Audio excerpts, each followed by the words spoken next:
గౌరవనీయులు ఎంపీ గారికి మరి ఆశలైన పెద్దలకి వచ్చిన ఊరు మళ్ళీ 100 వెటర్నరీ క్యాంపులు, 100 మెడికల్ క్యాంపులు, 7 మెగా క్యాంపులు, 7 క్యాన్సర్ క్యాంపులు నేనే స్వయంగా నిర్వహించిన.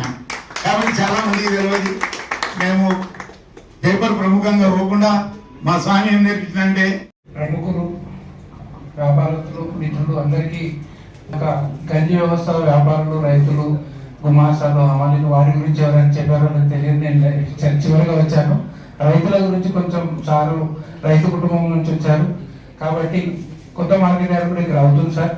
అయితే మా దగ్గర ఈనాం వ్యవస్థ వచ్చింది. ఈనాం వ్యవస్థ లోపల ఫస్ట్ ఈనాం 10 అని ఫస్ట్ అది మొత్తం నేషనల్ వైజ్ గా సిస్టమ్ వచ్చింది. ఇప్పుడు ఈనాం 20 అని తీసుకొని వచ్చారు. దాంట్లో కూడా కొంచెం ప్రాబ్లమ్స్ ఉన్నట్టున్నాయి. దాని గురించి ఒకటి రాసుకోండి సార్. అలాగే కార్మిక వ్యవస్థ బీహార్ నుంచి, ఒరిస్సా నుంచి, అక్కడ నుంచి వచ్చే లేబర్ తప్ప మనకి ఇక్కడ అసలు లేబర్ వ్యవస్థ చాలా ఇబ్బందిగా ఉంది. ఆ వచ్చే లేబర్ కి ఈఎస్ఐ హాస్పిటల్ గురించి కూడా ఇక్కడ ఎవరైనా చెప్పారో తెలియదు కానీ అది పెండింగ్ లోనే ఉంది. ఎప్పటి నుంచి అనుకుంటున్నారు కానీ ఇప్పటి వరకు కూడా తాండూరు మారుమూల ప్రాంతం ఉండేసరికి ఏది కూడా అది ఎక్కడి ఫైల్స్ అక్కడనే ఉంటున్నాయి.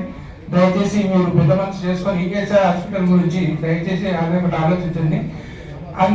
రెండవది మామూలుగా ఇక్కడ బార్డర్లో ఉండేటందుకు మా రోడ్ల పరిస్థితి మరీ అధ్వానం ఉంది. ఈ మధ్య కొద్ది ఉంది కానీ తాండూరుకు రావాలంటే పనిష్మెంట్ ఏరియా లాగా అన్నట్టు ఇక్కడ నుంచి ఎవరైనా వ్యాపారం కొత్త వస్తే మీరు అసలు మీ దగ్గర రాజకీయ నాయకులు ఉన్నారా లేదా అన్న విధంగా మమ్మల్ని అందరూ చాలా విషయాలు ఎడ్యుకేషన్ గురించి, తర్వాత హెల్త్ గురించి బాగా మాట్లాడారు.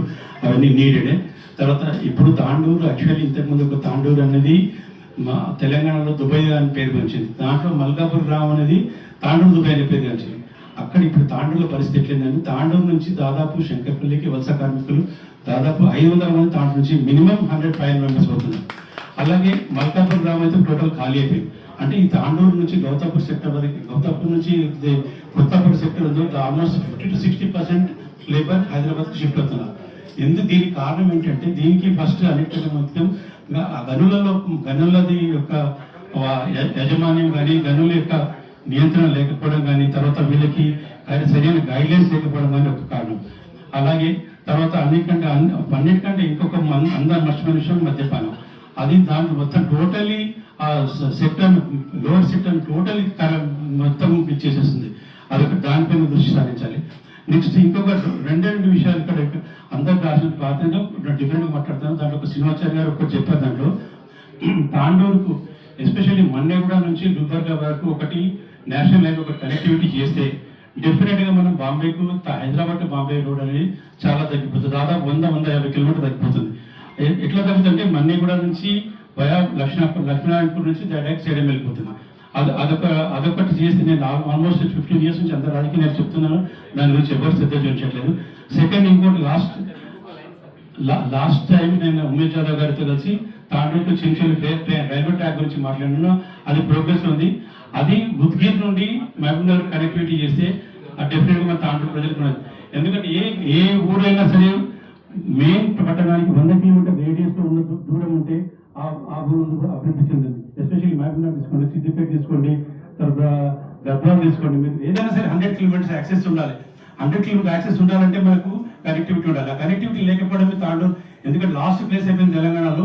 కాబట్టి ఆ కనెక్టివిటీ తాండూరు నుంచి రావాలంటే డెఫినెట్గా ఒక ట్రైన్ రూట్ కావాలి, ఒక నేషనల్ హైవే, రెండు ఆల్రెడీ ఒక నేషనల్ హైవే ఇక్కడ మహబూబ్నగర్ టు ఇక్కడ పోతుంది, మన్నెక్కల్ పోతుంది.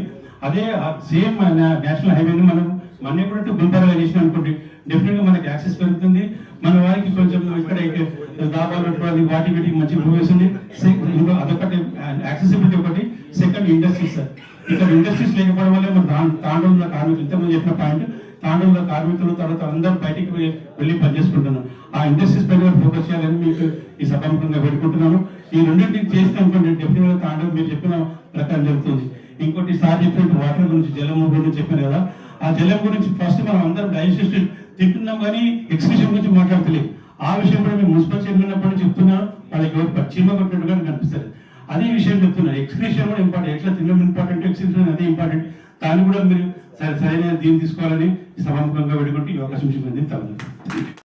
చేవెళ్ళ పార్లమెంట్ సభ్యులు కొండ విశ్వేశ్వరరెడ్డి గారికి, అదేవిధంగా వేదిక పైన ఉన్నటువంటి పెద్దలందరికీ, వేదిక ముందున్న పెద్దలందరికీ కూడా నమస్కారాలు తెలియజేస్తూ నేను ఆల్రెడీ రమేష్ గారు పరిచయం చేయడం జరిగింది. నేను శాలివాన డిగ్రీ కాలేజ్ ప్రిన్సిపల్. మాది ప్రైవేట్ కాలేజ్. చాలా మందికి ఏంటంటే కార్పొరేట్లో వేధింపులు ఉంటాయి, ప్రైవేట్ వేధించబడుతుంది. యాక్చువల్గా తెలియదు. ఎందుకంటే సార్ ఇంతకుముందు గోవిందరావు సార్ దానికి నోచుకోలేక చాలా మంది రైతులు ఇబ్బంది పడతా ఉన్నారు. కోట్పల్లి రిజర్వాయర్ సంబంధించి అనేక సమస్యల మీద ఉద్యమాలు చేస్తే ఇవాళ కొంత మేరకు కాలువల నిర్మాణం పునర్నిర్మాణం జరుగుతూ ఉంది. ఇక శివసాగర్ ప్రాజెక్టు ఎక్కడికక్కడే ఉంది. ఇక్కడ నుంచి కార్నా రివర్ లో 2 TMCల ఇక్కడ నిల్వ ఉంచుకోవడానికి అవకాశం ఉన్నప్పుడు కూడా దాన్ని ఇప్పటి వరకు కూడా ఈ ప్రాంతంలో దాన్ని పైన చిత్తశుద్ధి కావడం లేదు. దాని విషయంలో కూడా మనం దృష్టిలో పెట్టుకునే అవకాశం వచ్చిన దగ్గర దానికోసం కూడా ఆలోచించాల్సినటువంటి అవసరం ఉంది. అదేవిధంగా దేవాలయాలు ఈ ప్రాంతంలో పెద్దగల్ మండలానికి వస్తే అంబురామేశ్వర స్వామి దేవాలయం చాలా ప్రసిద్ధి చెందింది. ఈ కర్ణాటక రాష్ట్రానికి ఆనుకొని ఉన్నటువంటి ఈ తాండూరు నియోజకవర్గంలో ఇటు జుంటిపల్లిలో రామాలయము, అదేవిధంగా బషీరాబాద్ లో ఏకాంబరేశ్వర అభివృద్ధి చెందించడం లోపల ప్రభుత్వాలు వెనుకబడినాయి. కాబట్టి దీని విషయంలో మేధావులైన అందరం కూడా మనం పార్టీలకు అతీతంగా ఆలోచించాల్సిన అంశాలు.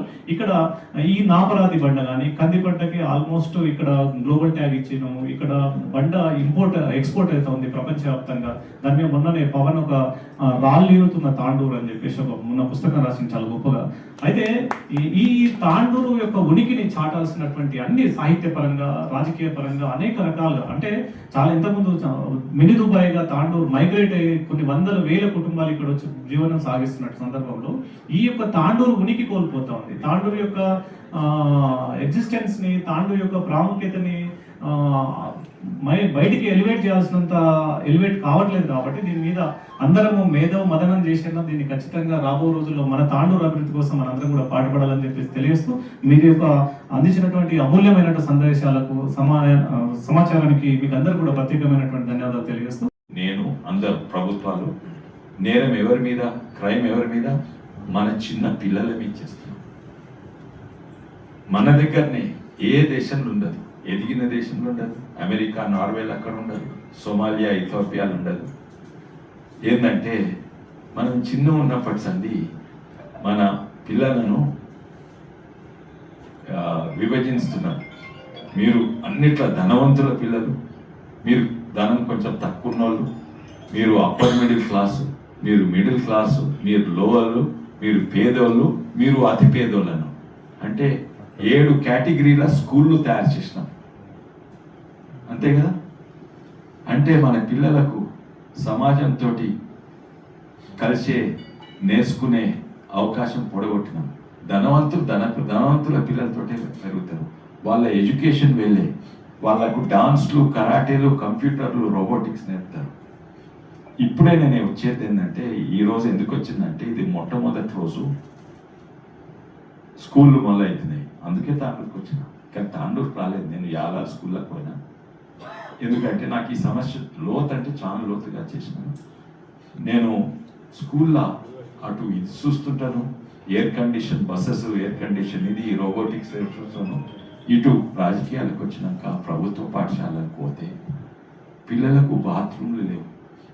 ఆ బాత్రూమ్లు ఎంత కంపు ఉంటాయంటే, ఆ బాత్రూమ్ లోపల కాదు, బాత్రూమ్ అంత ఉండదు, దూరం అంటే ఇక్కడి నుంచే పక్క నుంచి పోవాలి. అయితే బాత్రూమ్ కడుగుడు మొదలుపెట్టినాం. దాదాపు 500 గ్రామాలకు పోయి డైలీ కడుగుతాం. ఈ రోజు మొట్టమొదలు మొదలు చిన్న సమస్య నేను మన జిల్లాకు సాల్వ్ చేయగలుగుతున్నాం. ప్రభుత్వ పాఠశాల అది అన్నిట్లో చిన్న సమస్య, అది సాల్వ్. 510 గ్రామాలకు డైలీ 17 బస్ ట్రక్స్ పోయి డైలీతో కడుగుతున్నాం. నేను కూడా ఇవాళ కడుగొచ్చిన. కానీ పెద్ద సమస్య ఏంటంటే, మనము మన పిల్లల మీద we are doing a crime on our children.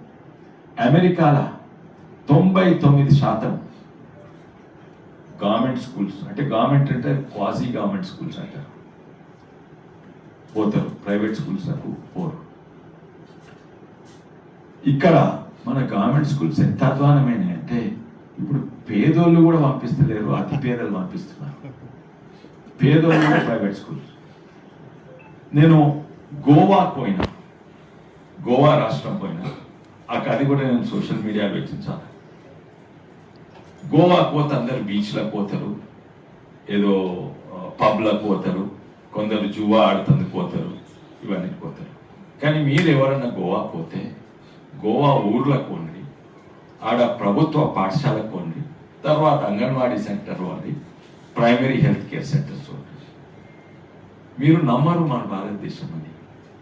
ఆ గోవాలో ఉన్న ప్రభుత్వ పాఠశాలల మన గవర్నమెంట్ స్కూల్స్ కంటే మన బెస్ట్ ప్రైవేట్ స్కూల్స్ కంటే మంచిగా ఉంటాయి. ఆడ ఈడ బండలు ఎట్లా మెరుస్తున్నాయో ఆడ మెరుస్తాయి. అరే గోవా మన దేశమే, ఇది ఎంత ఫరక అంటే ఉన్నది. ఎందుకంటే ఆడ మొత్తం అధికారము సర్పంచ్ చేట్లుంటది. వాడు సర్పంచ్ చేట్లుంటది. టీచర్ డైలీ రాకుంటే సర్పంచ్ అయితే టీచర్ నిలగొట్టేస్తారు. ఆ టీచర్ ఇంకో దగ్గర పోయి అక్కడ కూడా రాకుంటే ఆ సర్పంచ్ ఎదగొడతారు. 3 జాగాల నుంచి ఎదగొడితే వాళ్ళ ఉద్యోగమే అవుతుంది ఇక్కడ. అయితే ఆడ పిల్లలు కూడా కొంచెం క్లీనింగ్ లో పాల్గొంటారు. డాక్టర్ ప్రైమరీ హెల్త్ కేర్ లా ఊరికి పోనే ప్రతి బోర్డు మీద ప్రైమరీ హెల్త్ కేర్ డాక్టర్ పేరు రాసి ఉంటుంది. అట్లా పెట్టుకొని 10 లక్షలు పెట్టుకొని పోయేటోళ్ళు పోతారు. దాన్ని కంట్రోల్ చేయని అవసరం లేదు. ప్రభుత్వ పాఠశాలను మంచికి చేయి, మంచికి తెస్తే ప్రైవేట్ స్కూల్ అవసరం ఉండదు. అదే స్కూల్ ఫీజు అది ప్రైవేట్ బిజినెస్. అండ్ ఇది కూడా చెప్తారు, దీని మీద లోతుగా పోదాం, ఇంకొంచెం లోతుగా. మన తెలంగాణ ప్రభుత్వము 25,000 కోట్ల బడ్జెట్, 25, 21, 22,000 కోట్ల బడ్జెట్. వాళ్ళు స్కూళ్ళు నడుపుతందుకు, స్కూళ్ళు కడతందుకు కాదు, అది వేరే. స్కూల్ నడుపుతందుకు, స్కూళ్ళు మెయింటైన్ చేసేందుకు, భూమి వాళ్ళకి ఫ్రీ, అంతే కదా. నేను ప్రైవేట్ స్కూల్ బిజినెస్ లేను, కానీ నేనే ఉండదలుచుకున్నాను. నేను భూమి కొనాలి, నేను ఇంట్రెస్ట్ పే చేయాలి. ప్రభుత్వానికి ఇంట్రెస్ట్ ఉందో లేదో, వాళ్ళకి ట్యాక్స్ ఆదాయం వస్తూనే ఉంటుంది. అయితే నేను స్కూల్ నడపాలి, ఇంత ప్రాఫిట్ చేసుకోవాలి. అయితే నేను ఎందుకు పెట్టవద్దు? కట్టేటోళ్ళు ఉంటే 10 లక్షలు కూడా పెడతా. ఇది నా సొంత అభిప్రాయం. అఫ్కోర్స్ నేను ఇట్లా బయట మీరని చెప్తున్నా, కానీ బయట చెప్తే నాకు ఓట్లే రావు.